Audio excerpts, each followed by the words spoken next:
वाताग्र कैसे बनते हैं। तो हम आज क्या पढ़ने वाले हैं, फ्रंटोजेनेसिस, वाताग्र का बनना और समाप्त होना। ये पहले भी मैं आपको बता चुकी हूँ कि वाताग्र यहाँ नहीं बनते, लो लेटीट्यूड पे ये नहीं बनते हैं, ये हाई लेटीट्यूड पे बनने वाली फेनोमिना है, जिसे हम शीतोष्ण चक्रवात के रूप में पहले भी पढ़ चुके हैं। और मैंने वहां पे भी आपको बताया था कि जब ईस्ट से ईस्टर्ली ठंडी पवन लेके आती है और वेस्ट से जब वेस्टर्ली गर्म पवन लेके आती है, तो दोनों विपरीत वायु राशियों का संगम होता है। इसको हमने वायु राशि में भी पहले पढ़ाया था। तो दोनों यहाँ पे आके खड़ी हो जाती हैं और देखती हैं कौन सबसे ज्यादा शक्तिशाली है, कौन डोमिनेट इसको कर सकता है।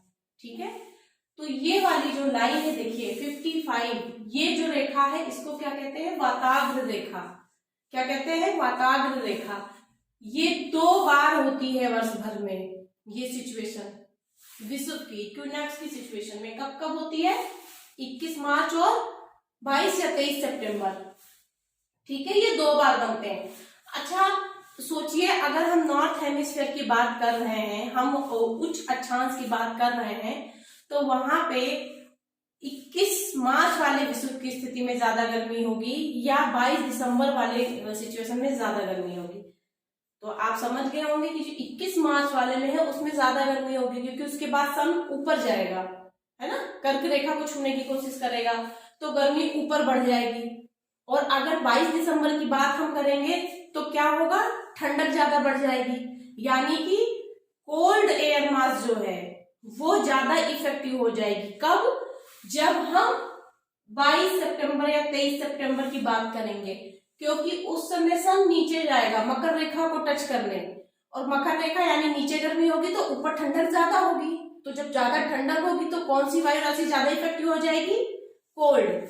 चलिए हम देख लेते हैं कितने प्रकार के हैं वाताग्र। एक तो हो गया स्थैतिक, जिसको हम क्या बोलते हैं, स्टेशनरी। स्टेशनरी से समझ में आ रहा है कि एक जगह पे स्टैटिक है, स्थिर है।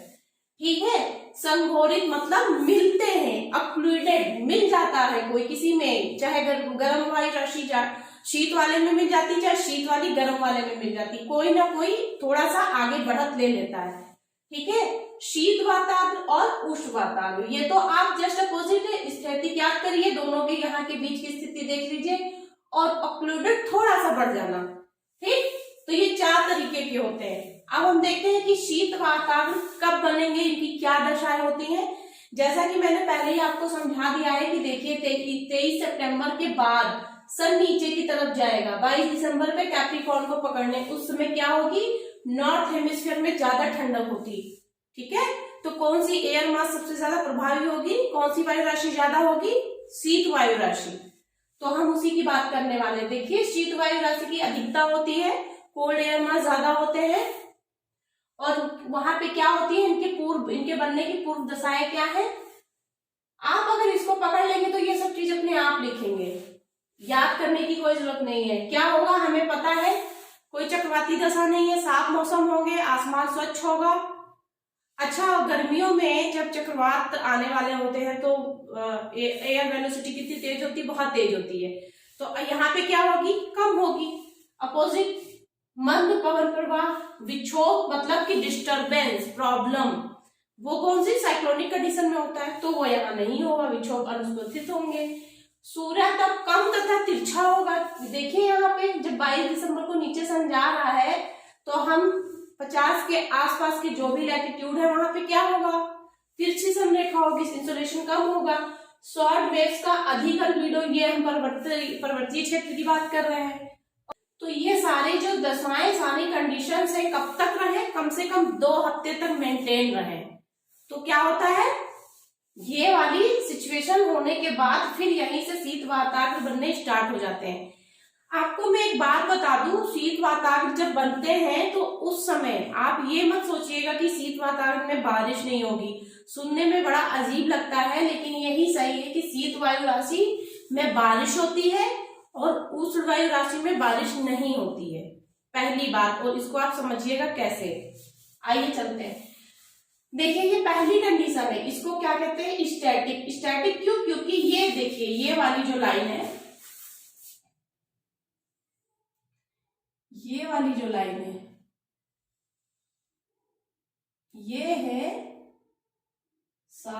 और ये है 50, मैंने वहां पे देखे बनाया हुआ है, और ये है 55।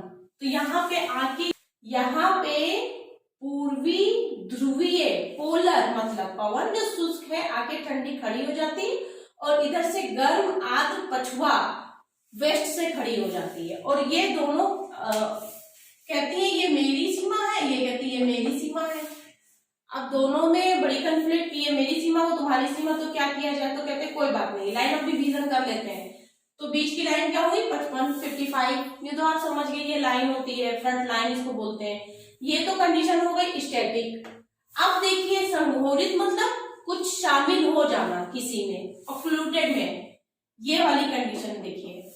ये क्या है? ये ईस्ट से आ रही है पोलर विंड, हाई प्रेशर लेकर है, समझ रहे हैं ना? हाई प्रेशर है, और सब पोलर में वैसे भी लो प्रेशर है, तो जमीन गर्म ही होगी, तो नीचे की हवा जब गर्म होती है तो ऊपर उठती है, और वैसे भी आप समझ रहे हैं जिसकी डेंसिटी कम होगी वो ऊपर जाएगा, जिसकी डेंसिटी ज्यादा है वो नीचे आएगा। तो वही कॉन्सेप्ट है, देखिए ये नीचे आ रहा है और ये ऊपर की तरफ उठ रही है, ये हवाएं ऊपर उठ रही है ऐसे, ठीक। तो ये हाई प्रेशर वाला देखिए इंटर कर गया है इनके में, ये देखिए इंटर कर गया है। यहाँ पे देखिए ये वाली 55 डिग्री थी, ये वाली, अब आप देखिए कौन किसके में चला गया है, ये यहां तक है, कोल्ड एयर मास यहाँ पे ज्यादा है, देखिए इसीलिए मैंने आपको समझाने के लिए ऐसे मैप बनाया था कि बाद में आप समझ सके। अब देखिए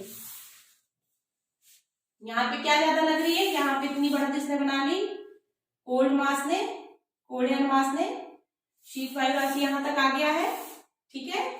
अब ये देखिए ये क्या है, ये दूर दूर एयर है ना, तो ये लो प्रेशर है और ये हाई प्रेशर है, ठीक। तीसरी कंडीशन ये, अब देखिए स्टेज में आ गया, ऑक्लूडेड तो मैंने आपको पढ़ा दिया, अब ये दोनों अलग बातें हैं, ये चीज मैं बता रही हूँ। अब इसकी स्टेज स्टार्ट हो गई, देखिए फर्स्ट स्टेज में क्या होता है, अंदर आता है, इंटर करता है, फिर सेकंड स्टेज में क्या होता है, ये और आगे बढ़ता है, देखिए हाई प्रेशर ने यहाँ तक की जगह ले ली है पूरी, लो प्रेशर में इतनी, ये देखिए लो प्रेशर, ये हवा ऊपर उठ रही है, अब यहीं पे क्या होगा, ऊपर जाएगी, इनसे मिलेगी, ठंडी होगी, ठंडी वायु राशि से मिलेगी, गर्म ठंडी होगी, फिर क्या होगा, देखिए क्लाउड कंडेंसेशन होगा ना, कंडेंसेशन होगा, फिर क्या, प्रेसिपिटेशन, ठीक। बहुत ज्यादा यहाँ पे ये वाली कंडीशन देखिए, ये दोनों फर्स्ट स्टेज है, ये फिर यूथ है, ठीक है, फिर उसके बाद क्या है, ये मेच्योर है, मेच्योर मतलब पूरी तरह आप बारिश के लिए आइसोबार बहुत पास हो गए, बीच में लो प्रेशर, बाहर हाई प्रेशर, देखिए चक्रवात आपने पढ़े होंगे, कनेक्ट कर लीजिए, सब चीज कैसे कनेक्ट हो रही है आप खुद सीखिए इस चीज को, ठीक है। उसके बाद क्या हुआ, जब बारिश हो गई तो लैंड ना बहुत ज्यादा ठंडी हो जाएगी, अब गर्म नहीं रह जाएगी उप ध्रुवीय क्षेत्रों में, क्यों, बारिश होने के बाद जमीनें ठंडी हो जाती हैं, हाई प्रेशर हो जाता है। अब ये क्या हुआ, इसकी समाप्ति हो गई, इसको कहते हैं शीत वातावरण मतलब कोल्ड फ्रंट। ये कोल्ड फ्रंट का पूरा फेनोमेना आपने समझ लिया, सबसे पहले स्टैटिक, ठीक है, फिर संघोरित ऑक्लूडेड, फिर इसकी स्टेज स्टार्ट हो जाएगी, इसी स्टेज को मतलब मिश्रण थोड़ा सा इनका क्षेत्र बढ़ेगा, इसी बढ़ने वाले क्षेत्र में जब ज्यादा बढ़ जाएगा तो वो मैच्योर हो जाएगा, मतलब इतना बढ़ गया कि बारिश हो सकती है, तो वो ये वाली सिचुएशन है, ठीक। और जब बारिश हो गई सब खत्म तो क्या होगा, शीत वायु राशि पूरी तरह उस पर हावी हो चुकी है, ये होगी तो नीचे की तरफ ही जाएगी और लो प्रेशर वाली चीजों के ऊपर खड़ी हो जाएगी, है ना, बैठ जाएगी, तो क्या होता है, लो प्रेशर जो होता है, लो प्रेशर नीचे रह गया, हैवी चीज ऊपर आ गई, देखिए। तो ये पूरी तरह चारों तरफ देखिए किसका एरिया सबसे ज्यादा है, तो इसका एरिया सबसे ज्यादा है कोल्ड एयर मास का, तो ऐसे आप कोल्ड एयर मास, ये वाली सिचुएशन जहां बारिश होती है वो क्या है, कोल्ड फ्रंट। अब देखिए आप वार्म में समझिए, ये स्थिति कब होती है, सोचिए, दिमाग लगाइए कि जब सन ऊपर जाएगा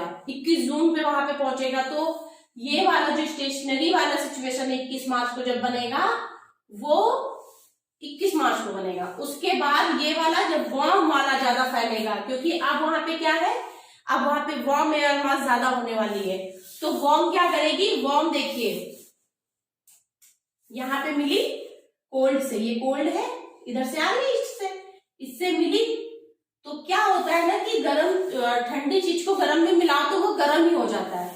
तो ये अपने साथ इसको भी मिला के बस नीचे करने लगी, चलो नीचे। ठीक है, वैसे भी क्या होती है, ठंडी जो होती है वो तो नीचे ही रहती है, लेकिन उसको गर्म बना दे रही है। और ये वाली जो हाई है ये तो देखिए नीचे ही बैठ जा रही है। क्यों? क्योंकि ये डेंसर है, डेंसर है तो ऊपर तो उठेगी नहीं, ये तो ये नीचे ही आएगी। तो ये बीच की, ये देखिए जगह ये आ रही है बीच में, धीरे धीरे दिखेगा हाई प्रेशर कैसे हो रहा है। फिर ये चीज देखिए आगे तक बढ़ गई और ये बीच में लो प्रेशर छोटा होता जा रहा है। देखिए बाहर लो प्रेशर मतलब कि गर्मी है, 21 जून आ गया, बीच में आ गया हाई प्रेशर। अब जो ये पछुआ पवनें थी, गर्म थी, लो प्रेशर वाली, वो पूरी तरह फैल जाएंगी। क्यों फैल जाएंगी? क्योंकि इनको गर्मी मिल रही है। यहाँ पे इनको गर्मी इसलिए मिल रही है कि यहाँ पे सन 21 जून को ज्यादा गर्मी 5 डिग्री देखिए अब क्या होता है, बढ़ जाता है, तो ये वाले एयर मास ज्यादा हो जाएंगे। तो देखिए बीच में क्या हुआ, हाई प्रेशर आ गया। अब देखिए आप एंटी साइक्लोन आपने पढ़ा ही होगा, पहले पढ़ लिया होगा, नहीं तो आप वीडियो में जाके पहले देख लीजिए, फिर चीजें बहुत अच्छे से समझ में आ जाएंगी। देखिए एंटी साइक्लोनिक कंडीशन, इसको क्या कहते हैं, वार्म फ्रंट। तो इसमें बारिश नहीं होती है, वो पहले वाली बात अब आप समझ गए होंगे। आप शीतोष्ण वातावरण को भी ऐड कर दीजिए, चक्रवात को भी ऐड कर दीजिए, वही चक्रवात है, एक्स्ट्रा ट्रॉपिकल उसको कहते हैं। तो चीजें समझना, स्टैटिक का कंडीशन ये मैंने उसमें बताया ही था, ये थोड़ा ज्यादा इफेक्टिव हो जाएगा तो ये हो जाएगा, ये पूरी तरह हो जाएगा तो ये, और ऊपर की ये वाली स्थिति। आप चाहे तो सिर्फ एक मैप दिखाएं, चाहे तो ऐसे दिखाएं, जैसे आपको समझ में आए। वो मैंने इसलिए बता दिया कि आपको किसी भी तरीके से समझ में आ जाए। तो आई होप आपने ये कर लिया होगा। अब मुझे लोकल विंड आगे करानी है, और उसके चलिए एक चीज और समझ लीजिए, इसमें समझ ध्यान में आ गई कि तापीय व्युत्क्रमण क्या होता है।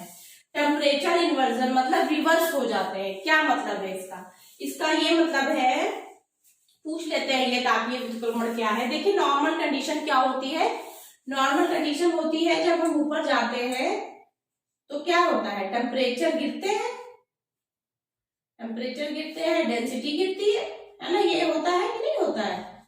होता है। जब हम ऊपर जाते हैं 1 किलोमीटर ऊपर जाने पर 6.5 डिग्री टेम्परेचर डाउन होता है, इसको कहते हैं नॉर्मल लैप्स रेट। ठीक, तो ये वाली कंडीशन नॉर्मल है, ये वाली नॉर्मल है। तो यहाँ पे कितना टेम्परेचर होगा, यहाँ पे मान लीजिए है 18, तो यहाँ टेम्परेचर कितना होगा 10। यही नॉर्मल कंडीशन होती है ना, देख लीजिए। चलिए मैं आपको बता देती हूँ नॉर्मल कंडीशन क्या होता है, बताइए। नॉर्मल कंडीशन होता है जब हम हिल्स पे जाते हैं टेम्परेचर कम नहीं हो जाता है। ये नॉर्मली आप कहीं बड़े अपार्टमेंट फ्लैट में जाइए, सबसे ऊपर 10th फ्लोर या इसके ऊपर से देखिए तो आपको ठंडी हवा लगेगी, टेम्परेचर कम हो जाएंगे। तो उसमें यही कॉन्सेप्ट है कि ऊपर जाने पर टेम्परेचर कम हो जाता है। नॉर्मल कंडीशन देखिए कौन सी होती है, ऊपरी वायु, अपर विंड क्या होती है, उसका टेम्परेचर क्या होता है 10 डिग्री, और निचली वायु लोअर विंड का, निचली मतलब क्या,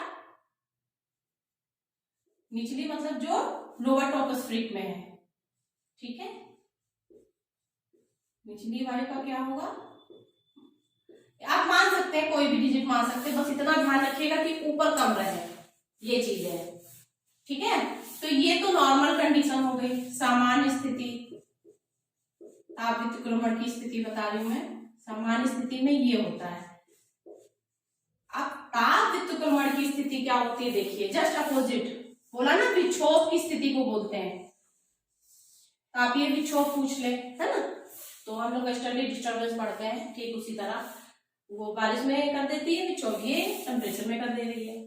अब यहाँ पे जस्ट अपोजिट कर दीजिए, ऊपरी वायु, अपर टॉपोस्फेरिक विंड क्या होती है ज्यादा, निचली वायु। यही सब चीजें लोग देख के कंफ्यूज होते हैं, ज्योग्राफी टाइट लगती है, लेकिन आप कॉन्सेप्ट तो समझिए क्या है, क्यों ऐसा हो रहा है, यही चीज तो जाननी है कि क्यों ऐसा हो रहा है। तो यहाँ पे क्या होते हैं, फॉग बनते हैं, उल्टी कंडीशन है ना ये, फॉग क्यों बनेंगे? देखिए यहाँ पे हाई टेम्परेचर है, ठीक, तो इसके अंदर जो डस्ट पार्टिकल्स है छोटे छोटे छोटे, बेसिकली इसको मिस्ट, मतलब आप जब सीजन हमारा शीतकाल स्टार्ट होता है तभी न्यूज वगैरह में बहुत सुनते होंगे कि बाहर मत जाइए, मास्क लगा के जाइए, बहुत सारा पोल्यूशन है, दमे की प्रॉब्लम हो जाएगी, ऑक्सीजन लेने में प्रॉब्लम हो रही है, ऑक्सीजन अच्छी नहीं है। ये सब क्यों होता है? ये सब क्यों हर बार हर साल कहते हैं? आप कभी नहीं समझ पाते कि इसी सीजन में क्यों ये सब बातें हो रही है, तो वो आज समझ लीजिए। ये कौन सा समय है? शीतकाल के आगमन का, शीतकाल का आगमन होने वाला है, ठीक है, स्टार्ट होने वाला है विंटर सीजन। थोड़ी होता क्या है? अच्छा नॉर्मली आप बताइए कि हम गर्मियों में मॉर्निंग में निकलते हैं ना, लैंड जो होती है, लैंड जल्दी ठंडी और जल्दी गर्म होती है, जल्दी गर्म और जल्दी ठंडी होती है।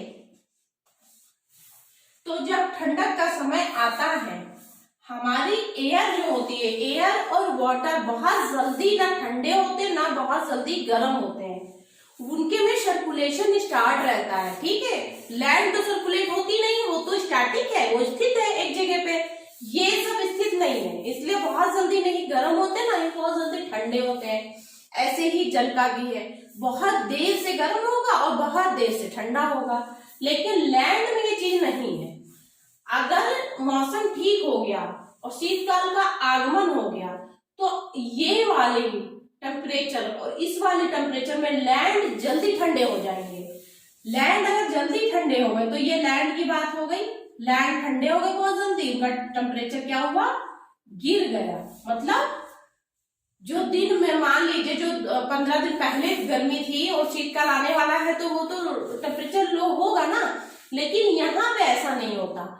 यहाँ पे एयर सर्कुलेट रहती है और बहुत सारा पोल्यूशन रहता है। हम देखिए जब भी फील करते हैं ड्राइविंग करते समय तो एयर बड़ी ऐसे लगता है गर्म टाइप की है, तो ये चीज होती है, ये गर्म होती है, तो इसके जो गंदगी है, पार्टिकल्स है, पोल्यूशन है, वो इसमें आके लटक जाते हैं, यहाँ पे तैरते रहते हैं। उसका कारण क्या है? टेम्परेचर चेंज, इनमें और इनमें चेंजेस मिलते हैं, बीच की स्थिति से लटकते रहते हैं और फिर धीरे धीरे धीरे धीरे गिरते हैं। ऐसा थोड़ी लटकते ही रहेंगे, गिरेंगे, जैसे टेम्परेचर उनका ये सिचुएशन से बाहर आता है नीचे गिरने लगते हैं। इसलिए ये हमारे लिए खतरनाक है सांस लेने में। अच्छा खतरनाक है तो क्या सिर्फ इसके नेगेटिव इफेक्ट ही है, कुछ अच्छा काम नहीं करती? तो इसके अच्छा काम समझ लीजिए क्या करती है, अच्छा काम भी करती है। ये सबसे बड़ी बात तो हिल एरियाज में बहुत ज्यादा पाला जिसको बोलते हैं ना, फ्रॉस्ट हो जाना, गिरना, उस चीज को रोकती है, ठीक है। दूसरी वहां के लोगों की लाइफ स्टेबल करती है। तीसरी चाय वाय की जो वहां पे प्लांटेशन होता है वो बहुत सॉफ्ट होती है, उनके साथ ये सब चीजें अगर हो जाए, गिर जाए तो बहुत लॉस हो जाता है, तो ये उन फसलों को प्रोटेक्ट करती हैं। तो इस तरीके से आपने देख लिया कि ये क्या है, तापीय विक्रमण क्या है, टेम्परेचर इन्वर्जन क्या है, ये सामान्य स्थिति है, ये तापीय विक्रमण की स्थिति है, तापीय विक्रमण। इसी को विक्रमण मतलब उल्टी स्थिति है ना, उल्टी स्थिति। तो नॉर्मल स्थिति है तो इसकी उल्टी ये होगी, तो हो गया। इसी चीज को आप अपने लैंग्वेज में लिखना स्टार्ट करिए। जितना मैंने बोला है एक एक पॉइंट अगर चीजों को लिखने आप स्टार्ट कर देंगे, अच्छा खासा पेज भर जाएगा। और ये सारी चीजें जरूर बनाइएगा, जैसे करके दिखा सकते हैं दिखा दीजिए, ठीक है। बहुत सारे मार्क्स मिलेंगे, बिना मैपिंग के मार्क्स नहीं मिलने वाला। तो ठीक है, मिलते हैं नेक्स्ट वीडियो में। Thank you.